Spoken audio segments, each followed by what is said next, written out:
अध्याय 21 अधिकतम स्तर।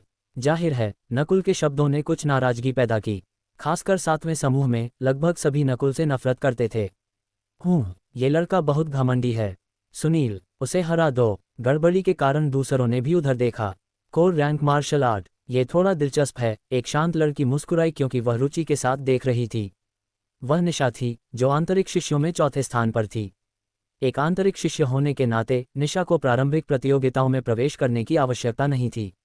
अपनी खेती के साथ वह वहां मौजूद सभी को हरा सकती थी, यहां तक कि अतुल की तुलना में उनका अंतर बहुत बड़ा था।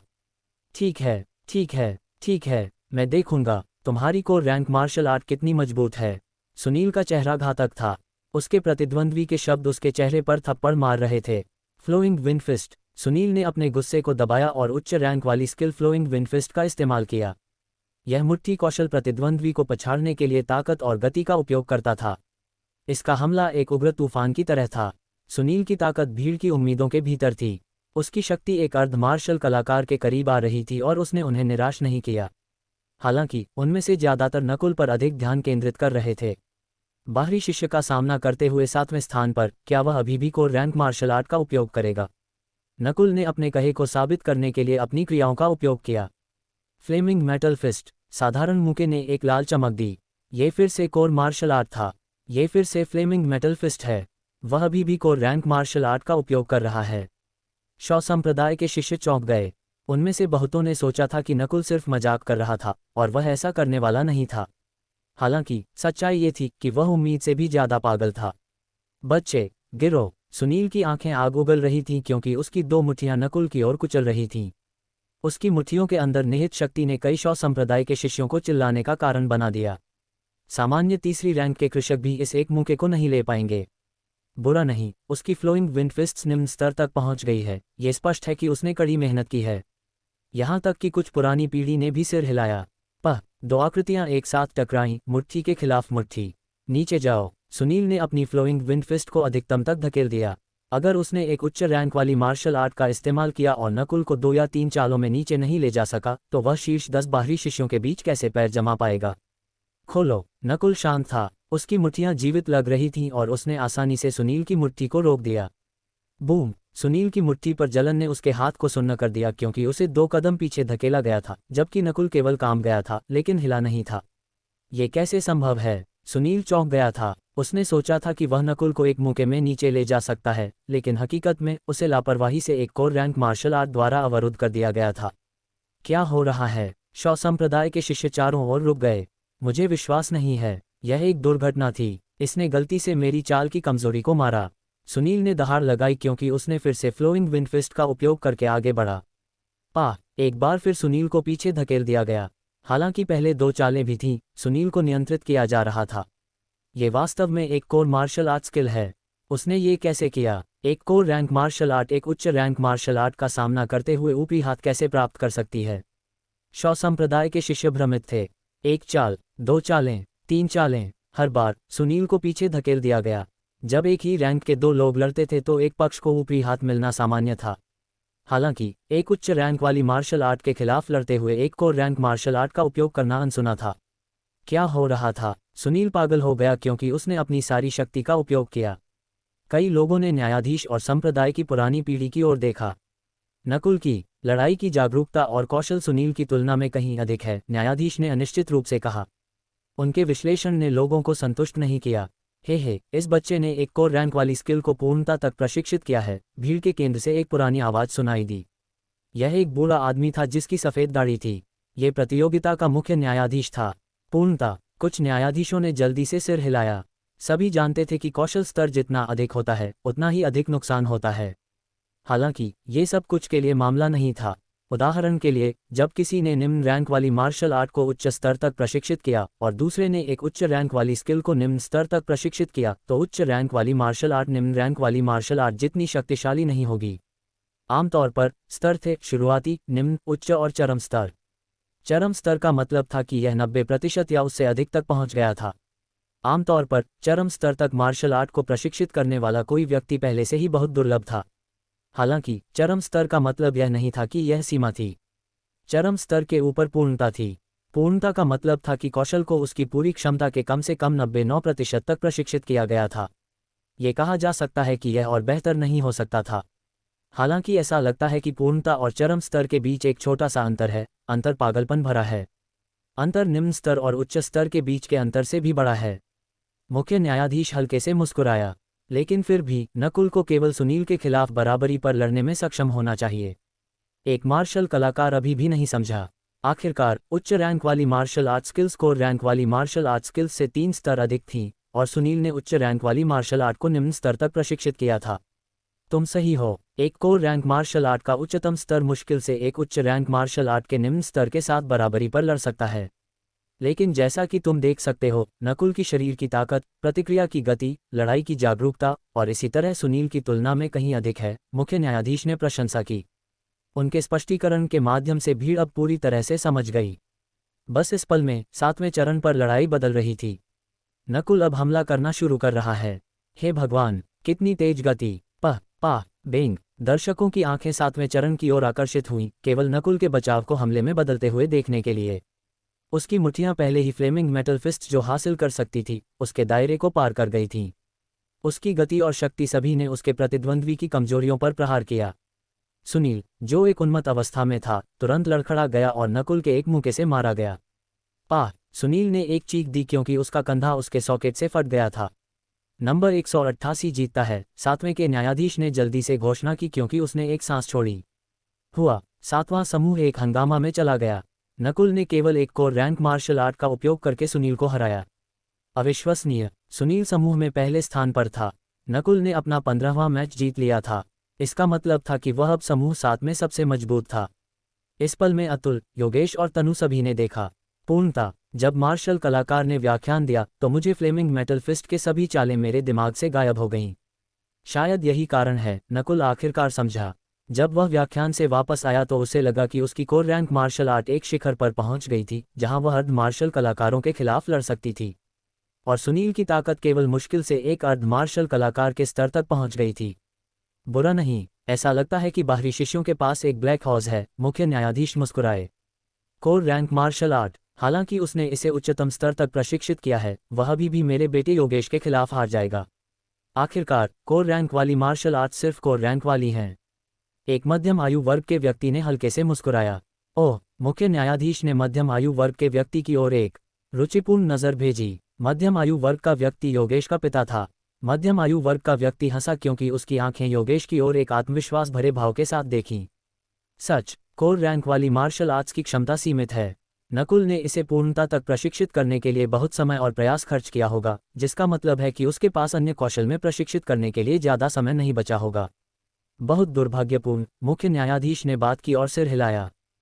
एक कोर रैंक मार्शल आर्ट की पूर्णता। योगेश ने नकुल की ओर उपहासपूर्वक देखा। उसकी आंखों में कोर रैंक वाली मार्शल आर्ट्स बकवास थी।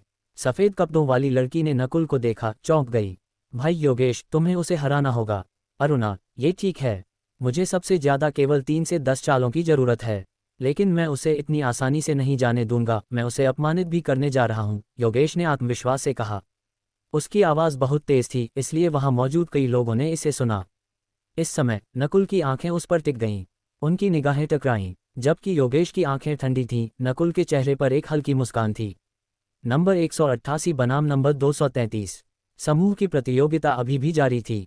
नकुल के सुनील को हराने के बाद उसके पास 7वें चरण पर उसका मुकाबला करने वाला कोई और प्रतिद्वंद्वी नहीं था। 16 जीत, 17 जीत, 18 जीत। नकुल से मिलने वाले अधिकांश लोगों ने हार मान ली, और जिन लोगों में लड़ने की हिम्मत थी वे एक ही प्रहार से खत्म हो गए। एक कोर रैंक मार्शल आर्ट के खिलाफ हारना बहुत अपमानजनक है। शौ संप्रदाय के शिष्यों ने नकुल को ऐसे देखा जैसे उसे कोई बीमारी हो। 18 जीत, 19 जीत, लगातार 20 जीत। अंत में नकुल ने लगातार 20 मैच जीते, जिससे उसे अगले दौर में जाने की अनुमति मिली। अध्याय 22, ब्लैक हॉर्स का जन्म। नकुल बैठते ही एक लंबी सांस छोड़ी। नकुल समूह प्रतियोगिता में एक ब्लैक हॉर्स था। केवल अपनी कोर रैंक मार्शल आर्ट का उपयोग करके उसने अपने रास्ते में सभी को हरा दिया था। यहाँ तक कि सुनील, जो बाहरी शिष्यों में 7वें स्थान पर था, वह भी उससे हार गया था। मुझे आश्चर्य है कि अन्य समूह कैसे चल रहे हैं। नकुल की आंखें अन्य चरणों में स्कैन कर रही थीं। प्रारंभिक प्रतियोगिताओं को 10 अलग अलग समूहों में विभाजित किया गया था, जिसमें प्रत्येक चरण में मजबूत और कमजोर शिष्यों का एक अच्छा मिश्रण था। नकुल के अलावा कई अन्य लोग थे जिन्होंने लगातार 20 मैच जीते थे, इसलिए वे भी सीधे अगले दौर में आगे बढ़ पाए। उनमें से सबसे तेज दूसरे समूह से योगेश था। योगेश की तलवार बेहद तेज थी, इससे पहले कि उसके प्रतिद्वंद्वी प्रतिक्रिया कर पाते, वह उनके गले तक पहुंच गई थी। अगले दौर में प्रवेश करने की गति के मामले में योगेश अतुल से भी तेज था। बाहरी शिष्यों में केवल शीर्ष 3 तनु, अतुल और योगेश ही मुझे धमकी देने में सक्षम हैं। अतुल की उम्र थोड़ी अधिक थी, 17 साल, और उसका मांसपेशियों वाला शरीर बेहद बड़ा लग रहा था। Reverse wind fist. तीसरी रैंक के एक शिष्य ने अतुल को मुक्का मारा, लेकिन बाद वाला हिला भी नहीं। क्या? शिष्य के माथे से पसीना आने लगा। क्या रक्षा? नकुल थोड़ा चौंक गया। तीसरी रैंक का पूरा हमला अतुल को थोड़ा भी घायल नहीं कर सका। अतुल ने अपनी रक्षा को उसी रैंक द्वारा किए गए नुकसान को पार करने की अनुमति देने के लिए एक उच्च रैंक वाली शरीर को मजबूत करने वाली स्किल में प्रशिक्षित किया होगा। नकुल केवल अपने शरीर के साथ तीसरी रैंक के एक कृषक से वार नहीं कर सकता था। अगर योगेश को तेज और विस्फोटक कहा जाता था तो अतुल इसके विपरीत था। वह धीमा था और उसकी रक्षा अभेद्य थी। तनु ने कठोरता को हराने के लिए कोमलता का इस्तेमाल किया। वह लापरवाही से अपना हाथ लहराती और प्रतिद्वंद्वी को हरा देती थी। उसकी हर चाल निर्दोष लगती थी। उसने एक बैंगनी रंग का गाउन पहना था और उसकी सुंदरता उत्कृष्ट थी। उसे देखने वालों को एक ताज़ा एहसास होता था। वह कौन है, इतनी कम उम्र में एक अर्ध मार्शल कलाकार की ताकत रखने के लिए? यहाँ तक कि कुछ आंतरिक शिष्य भी तनु से आकर्षित हुए थे। वह एक ही समय में सुंदर और प्रतिभाशाली है। जब उसके जैसे लोग आंतरिक शिष्यों में प्रवेश करते हैं तो हमें एक मौका भी नहीं मिलेगा। वह अभी भी बहुत छोटी है, 1 और 2 साल, और वह सन फेदर सिटी की सबसे सुंदर लड़की ओलिविया लैम्बर्ट से तुलना करने में सक्षम हो सकती है। एक निश्चित बिंदु तक अधिक लोगों ने अतुल और योगेश की तुलना में उस पर ध्यान केंद्रित किया जो पहले और दूसरे स्थान पर थे। यह मुख्य रूप से उसकी सुंदरता और प्रतिभा के कारण था। जल्द ही 10 समूहों में से प्रत्येक में लगातार 20 मैचों के साथ एक व्यक्ति था। पहला समूह अतुल था, दूसरा समूह योगेश, तीसरा समूह तनु, चौथा समूह गिरीश, पांचवा समूह दिलीप। वे सभी शीर्ष 10 बाहरी शिष्यों में से थे। हालांकि समूह 7 से एक अप्रत्याशित व्यक्ति था। नकुल एक ब्लैक हॉर्स था जो बाहर भागा और सुनील की जगह ले ली। इन 10 लोगों के अलावा कई अन्य लोगों ने लगातार 20 मैच नहीं जीते। समूह प्रतियोगिताएं तब तक चलती रहीं जब तक कि प्रत्येक समूह में 10 लोग नहीं रह गए। एक दिन के समय का उपयोग करके अब कुल 100 शिष्य बचे थे। ये 100 बाहरी शिष्यों के अभिजात वर्ग थे। दूसरे दिन 100 लोग एक बार फिर स्काई मार्शल फील्ड में मिले। एक रात आराम करने के बाद नकुल बहुत ऊर्जावान महसूस कर रहा था। उसने पाया कि इन मैचों ने उसकी खेती को एक निश्चित सीमा तक बढ़ाने में मदद की थी। आज हम उन्मूलन के दूसरे दौर में प्रवेश करेंगे। तुम सभी बाहरी शिष्यों के अभिजात वर्ग हो, लेकिन आज तुम में से आधे को समाप्त कर दिया जाएगा, जिससे तुम में से 50 को अंतिम टूर्नामेंट में प्रवेश करने के लिए छोड़ दिया जाएगा। यहाँ नियम हैं। पूरे मैदान में एक आवाज़ सुनाई दी। 100 प्रतियोगियों ने नियमों को सुनते हुए अपनी सांसें रोक लीं। रैंकिंग अंक प्राप्त करके की गई थी। सभी ने एक अंक के साथ शुरू किया और हर मैच में वे जीते तो उनके अंक 1 से बढ़ेंगे, हर हार के साथ एक अंक काट लिया जाएगा। अंत में सबसे अधिक अंकों वाले 50 लोग आंतरिक शिष्यों के खिलाफ लड़ेंगे। शुरू करो, न्यायाधीश की आवाज़ सुनाई दी। नंबर 144 बनाम नंबर 26, नंबर 73 बनाम नंबर 429। 10 अलग अलग चरणों में जल्दी से सभी मैच चल रहे थे। अगर उन्होंने देखा कि उनका प्रतिद्वंद्वी बहुत मजबूत था तो कई लोग हार मान लेंगे।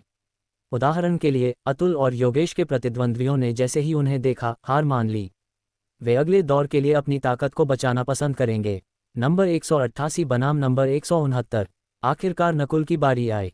उसका प्रतिद्वंद्वी दूसरी रैंक का एक काले चेहरे वाला युवक था। मैं हार मानता हूँ। काले चेहरे वाले युवक ने देखा कि यह नकुल था, इसलिए उसने तुरंत आत्मसमर्पण कर दिया।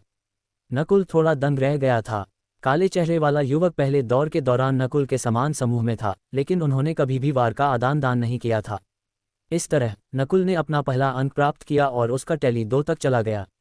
जल्द ही नकुल अपने दूसरे प्रतिद्वंद्वी से मिला। इस बार उसका प्रतिद्वंद्वी दूसरी रैंक की एक लड़की थी।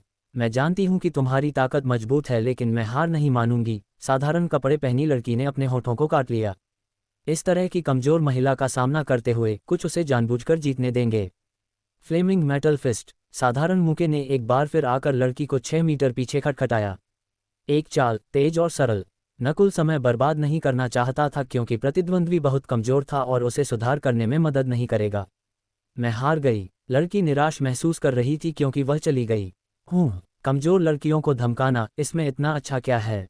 जब तक मैं आगे नहीं जाता तब तक रुको, मैं बहन मियाँ के लिए बदला लूंगा। नकुल की क्रियाओं ने कुछ युवाओं को उसे तिरस्कार में देखने का कारण बना दिया। नंबर 188 जीतता है। न्यायाधीश ने नकुल को अनुमोदित करते हुए देखा। अगले मैच बहुत आसान थे। नकुल के अंक बढ़ते रहे। मैं छोड़ता हूँ, मैं हार मानता हूँ। Fleming metal fist. नकुल के अधिकांश विरोधियों ने हार मान ली, लेकिन जिन लोगों ने ऐसा नहीं किया वे तुरंत हार गए। इस बच्चे की ताकत शायद अर्ध मार्शल कलाकार रैंक तक पहुंच गई है। जैसे जैसे और अधिक मैच चलते रहे, अधिक से अधिक लोग उसकी ताकत को समझने लगे। नकुल ने अतुल और योगेश पर ध्यान देना नहीं भूला। इस समय तीसरे चरण पर। जल्दी देखो, ये योगेश बनाम गिरीश है। नकुल ने देखा कि दोनों पहले से ही वार का आदान प्रदान कर रहे थे। दूसरा और चौथा सबसे मजबूत बाहरी शिष्य लड़ रहा था, जिससे भीड़ का ध्यान आसानी से आकर्षित हुआ। ये दोनों लोग दोनों शीर्ष 5 में से थे और मूल रूप से उनकी ताकत में ज्यादा अंतर नहीं था। पॉइजनियस स्नैक का 10वां परिवर्तन। गिरीश ने चिल्लाया क्योंकि वह एक सांप की तरह जमीन पर मुड़ा और घूमा। वह इतना फुर्तीला था कि वह योगेश की तलवार को कई बार चकमा देने में कामयाब रहा। नकुल थोड़ा हिल गया क्योंकि पिछले महीने उनके मुठभेड़ के बाद से गिरीश की ताकत बहुत बढ़ गई थी। उसने पॉइजनियस स्नैक के 13 परिवर्तनों को 10वें परिवर्तन तक भी प्रशिक्षित किया था, जिसका मतलब था कि उसके पास अब एक अर्ध मार्शल कलाकार की ताकत थी। गिरीश की ताकत स्काई क्लाउड फॉरेस्ट के आलोक ग्रिफिन के बराबर थी। हालांकि तुमने बहुत सुधार किया है, तुम अभी भी मेरे से हारोगे जैसे तुम करते थे, योगेश ने कहा क्योंकि उसने एक बार फिर अपनी गति बढ़ा दी। यह उच्च रैंक वाली स्किल कोल्ड फ्लोइंग स्वॉर्ड है। ये प्रशिक्षित करने के लिए एक बेहद कठिन स्किल है। किसी ने बाहर बुलाया। योगेश की तलवार तेज और तेज हो गई। गिरीश पहले चकमा देने में सक्षम था, लेकिन जैसे जैसे समय बीतता गया वह कम और कम बचता गया। जल्द ही गिरीश के शरीर पर कुछ स्लैश के निशान दिखाई दिए। योगेश जीतता है। न्यायाधीश ने लड़ाई को रोक दिया क्योंकि संप्रदाय गिरीश को बहुत घायल हुए बिना अगले दौर में आगे बढ़ने के लिए चाहता था। इस समय गिरीश की पीठ ठंडे पसीने से भरी थी क्योंकि उसने अविश्वसनीय रूप से योगेश को देखा। तुमने ये कैसे किया? योगेश ने गिरीश को हराने के लिए 10 से कम चालों का इस्तेमाल किया। योगेश की ताकत इतनी मजबूत है। झाओ संप्रदाय के शिष्यों में से एक ने चिल्लाया। योगेश और गिरीश ने पहले स्पर्धा की थी, लेकिन उस समय लड़ाई लंबे समय तक चली थी, जिसमें उन्होंने 100 से अधिक वारों का आदान प्रदान किया था। लेकिन अब उसे केवल 10 की जरूरत थी। योगेश की ताकत शायद अब अतुल की तुलना में हो सकती है, कुछ ने अनुमान लगाया। योगेश और अतुल, एक की विशेषता हमला थी जबकि दूसरे की रक्षा। अगर ये दोनों मिलते तो क्या होता? कई लोग टकराव का इंतजार कर रहे थे। योगेश और अतुल सबसे मजबूत बाहरी शिष्य के खिताब के लिए 2 हॉट पिक थे। तनु अभी तक नहीं हारी थी। नकुल का चेहरा शांत रहा क्योंकि वह देख रहा था। उसने अब लगातार 44 मैच जीत लिए थे। हालांकि इस समय वह एक शक्तिशाली प्रतिद्वंद्वी से मिला। ये 5वें स्थान का बाहरी शिष्य दिलीप था। दिलीप के पास 40 से अधिक अंक थे और वह एकमात्र मैच जो वह हार गया था वह अतुल के खिलाफ था। हे बच्चे, तुम्हारी लकीर यहाँ समाप्त होती है। दिलीप खुशी से हंसा। कई लोगों ने नकुल की ओर घूर कर देखा। 5वीं रैंक का दिलीप अब तक का सबसे मजबूत प्रतिद्वंद्वी था जिसका उसने सामना किया था। तुम्हारी ताकत मुश्किल से अर्ध मार्शल कलाकार रैंक में कदम रखती है, नकुल ने शांत भाव से कहा। सच में? फिर मैं स्वाद लूंगा कि तुम्हारे पास कोर रैंक वाली मार्शल आर्ट्स के अलावा क्या कौशल है। दिलीप की आंखें चमक गईं। श्वा। जैसे ही उसने अपने शब्द समाप्त किए वह नकुल के बगल में चला गया। क्या गति! दिलीप और तनु दोनों अपने फुटवर्क के लिए जाने जाते हैं। दिलीप की गति ने भीड़ से कई प्रशंसाओं का कारण बना दिया। गति की एक प्रतियोगिता। नकुल ने दिलीप की ओर उपहासपूर्वक देखा। श्वा। जब दिलीप की हथेली नकुल को मारने वाली थी तो लक्ष्य उसकी आंखों के नीचे से गायब हो गया। ऐसा था जैसे उसकी हथेली ने नकुल को हवा में विभाजित कर दिया। अच्छा नहीं है, दिलीप ने सोचा। हुआ। नीचे के शिष्यों ने दृश्य को घूर कर देखा। कई लोग जो तेजी से प्रतिक्रिया करते थे उन्होंने दिलीप के पीछे घूर कर देखा। Angry dragon फिस्ट्स। दिलीप ने केवल कुछ महसूस किया कि उसकी पीठ की ओर आया। दिलीप ने सहज रूप से वार को अवरुद्ध करने की कोशिश की और ऐसा करने में कामयाब रहा, लेकिन फिर उसने महसूस किया कि एक उग्र ताकत उसे पछाड़ रही है। बूम! दिलीप कुछ मीटर पीछे गिर गया और लगभग गिर गया। उसने किस कौशल के लिए सीखा कि उसकी गति इतनी तेज है? दिलीप का दिल सदमे से कांप गया।